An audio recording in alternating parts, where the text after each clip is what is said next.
Assalamualaikum warahmatullahi wabarakatuh. Perkenalkan anak-anak, nama Ibu Sheila, guru informatika kelas 10 di SMA Negeri 8 Kota Tangerang Selatan. Sebelum pembelajaran jarak jauh ini dimulai atau belajar dari rumah, tentunya kalian stay at home ya. Kita patuhi peraturan pemerintah supaya pandemi COVID-19 ini cepat selesai. Ada pesan yang Ibu ingin sampaikan melalui gerakan masyarakat hidup sehat atau disingkat dengan GERMAS, yaitu dengan jaga diri kalian sendiri dan keluarga dari virus corona. Yang pertama itu makan dengan gizi yang seimbang ya anak-anak. Kedua, rajin olahraga dan istirahat yang cukup. Ketiga, cuci tangan menggunakan sabun. Atau jika berada di luar rumah selalu siap sedia hand sanitizer ya. Keempat, gunakan masker apabila kalian batuk atau berbicara dengan orang lain.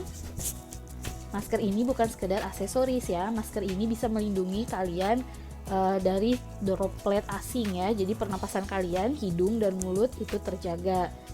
Jangan lupa juga berdoa ya anak-anak. Jadilah pribadi yang rendah hati, tidak egois, tidak marah-marah dan selalu sabar. Kita doakan supaya pandemi ini cepat selesai. Ibu doakan semoga kalian semua selalu dilindungi oleh Tuhan Yang Maha Esa. Dan semoga kita cepat bisa bertemu dan belajar secara normal di SMA Negeri 8 Kota Tangerang Selatan. Oke, sekian dari pesan Ibu, kita lanjutkan ke materi. Assalamualaikum warahmatullahi wabarakatuh. Lanjut ke materi ya anak-anak. Di pembelajaran jarak jauh kali ini atau belajar dari rumah tetap stay at home, informatika kelas 10, nama lengkap Ibu Sheila Nur Chandra ya. Oke, selamat pagi anak-anak. Tidak ada yang rebahan ya, saatnya waktu belajar.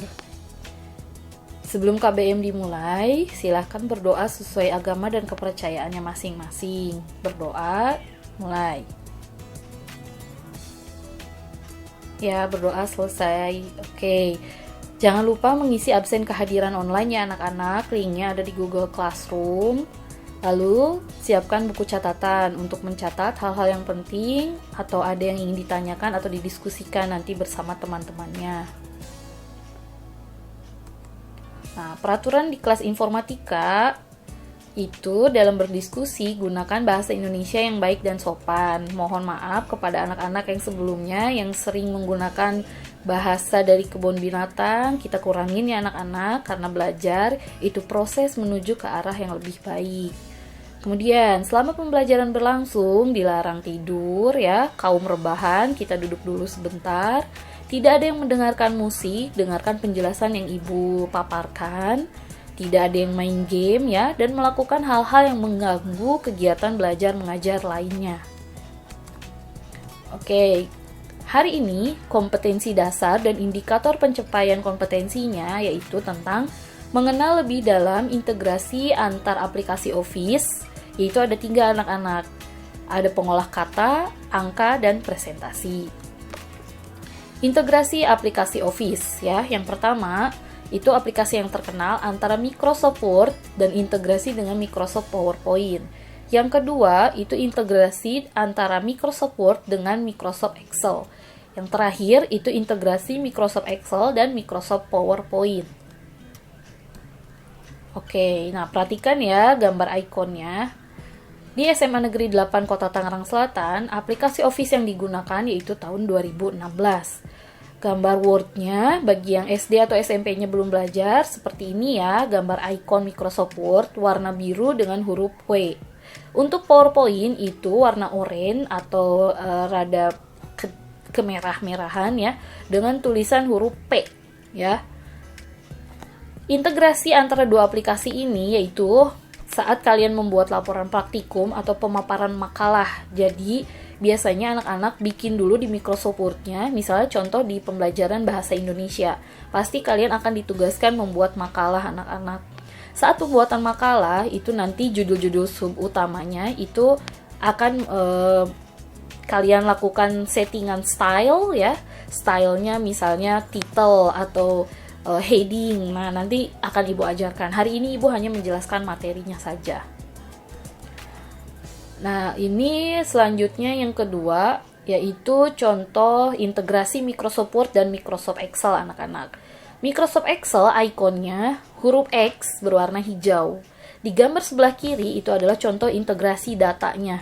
Ya, jadi di Word itu kalian bisa memasukkan tabel dari Microsoft Excel. Tanpa membuat tabel, kalian bisa memanggil tabel yang sudah dibuat di Microsoft Excel. Yang kedua itu integrasi grafik. Ya, jadi di Word itu kalian akan membuat grafik ya, grafik ini seperti ini, chart ya. Itu dia langsung connect ke Excel. Seperti apa pembuatannya? Misalnya ada sumbu X, sumbu Y, kategori dan series jenis-jenis lainnya. Nah, selanjutnya masih di yang sama. Ketiga yaitu mail merge. Mail merge ini misalnya seperti guru-guru mata pelajaran kalian atau wali kelas itu membuat rapot ya, atau misalnya kalian ingin membuat surat undangan misal ulang tahun ke-17. Nah, kalau undangannya banyak itu memakai manual lama anak-anak. Nah, ada fungsinya namanya mail merge. Yang terakhir di integrasi Microsoft Word dan Excel yaitu ada hyperlink. Jadi kalian bisa menyisipkan sumber data Excel yang mana nanti. Jadi bisa langsung kita klik. Oke. Nah, yang terakhir itu integrasi Microsoft Excel dan PowerPoint. Yang pertama integrasi data ya. Jadi di Excel itu bisa memasukkan data dari PowerPoint.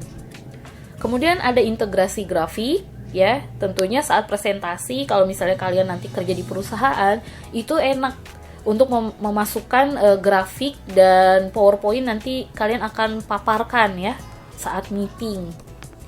Nah, yang terakhir itu ada hyperlink sama seperti tadi. Jadi kalian bisa memasukkan sumber datanya.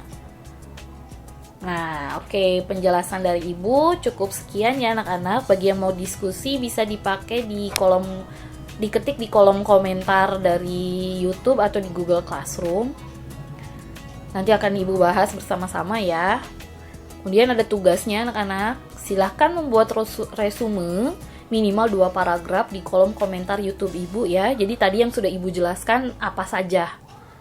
Minimal 2 paragraf ya. Boleh diketik langsung. Formatnya itu kelas _ nama, lalu isi resume. Dilarang copy paste tugas temannya. Ibu lebih menghargai pekerjaan kalian walaupun sederhana dibandingkan dengan perbuatan tidak jujur dan tidak bertanggung jawab. Gunakan bahasa Indonesia yang baik dan benar. Silahkan bertanya jika kurang jelas. Ya, tidak ada dosa. Kalian bertanya itu bukan dosa anak-anak. Justru dosa itu melakukan copy paste. Bagi temannya yang sudah mengerti, tidak boleh mentertawakan temannya yang bertanya ya. Oke, batas mengerjakan hari ini sampai pukul 23:59 waktu Indonesia bagian Barat. Sekian penjelasan dari Ibu ya. Bagi yang kurang jelas bisa di kolom komentar atau di WhatsApp di grup. Ibu akhiri, wassalamualaikum warahmatullahi wabarakatuh.